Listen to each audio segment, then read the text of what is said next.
My name is Pam Comerford and I'm one of the founders of OAM here.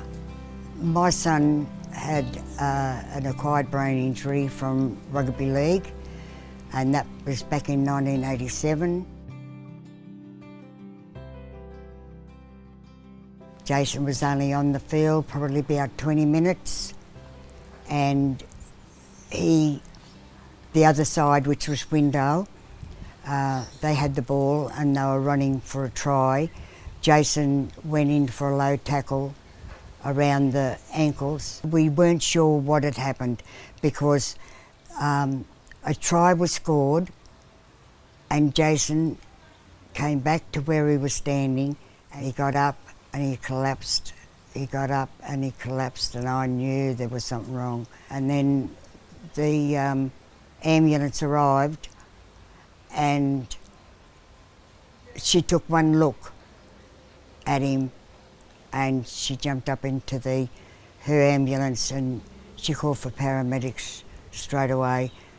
I just remembered her saying, his eyes are fully dilated, and so really finding out all this later, he was in a coma. He was put on life support, and I was beside him, and the paramedics come to me and said, "Who's the mother?" And I said, "I am." He said, he's got double hemorrhage of the brain, and with him being laid on his back, the vomit's gone into his lungs and he was having 4 breaths a minute. So his brain was dying.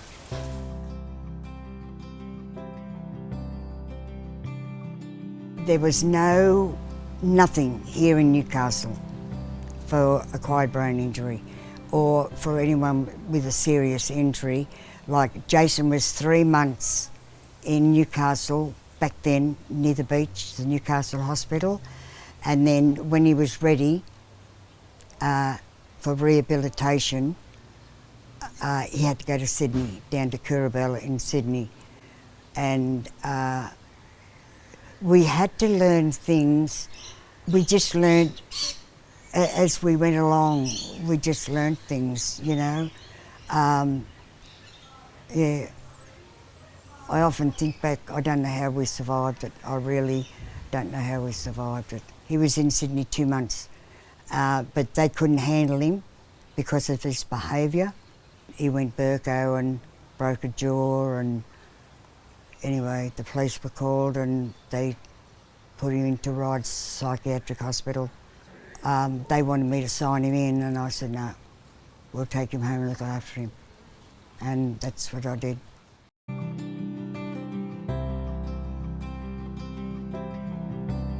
A lot of brain injured went to Rankin Park, and I'm talking about Sue McCaddy. She was the social worker there, and she arranged for family counselling.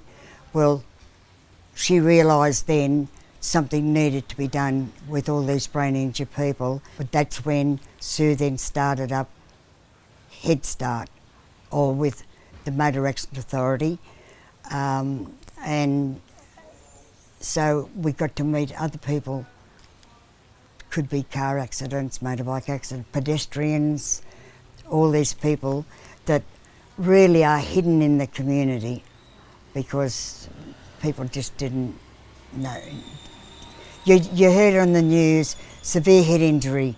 Oh yeah, then you hear it and you forget it. The journey's just starting.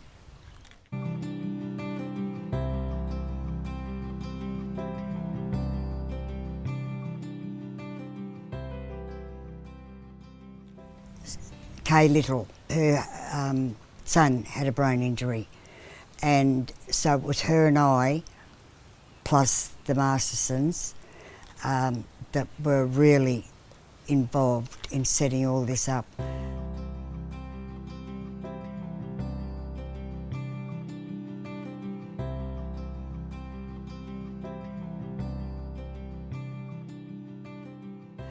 So Kay and I went out looking for houses. This is used down the track, and so we found this house. at Isabella Close.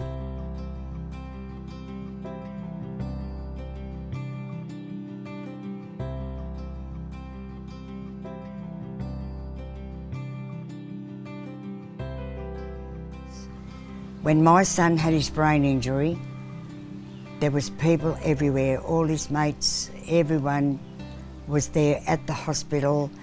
When he came back from Sydney, people were there, and then gradually they just fade away, and that I am here just made me think, hang on, I'm still here.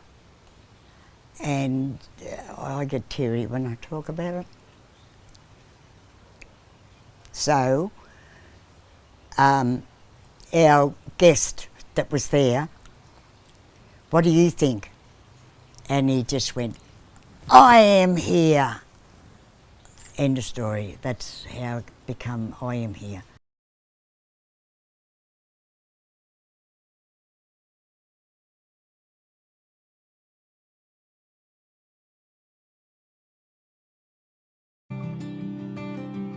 It's as the word says, respite, and it's respite for the carers, and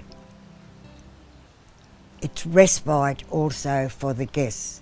They are forgotten after their injury. You know, they don't fit anymore. There's no brain injury the same, so every story is different. Their lives change forever. So it becomes a very lonely life.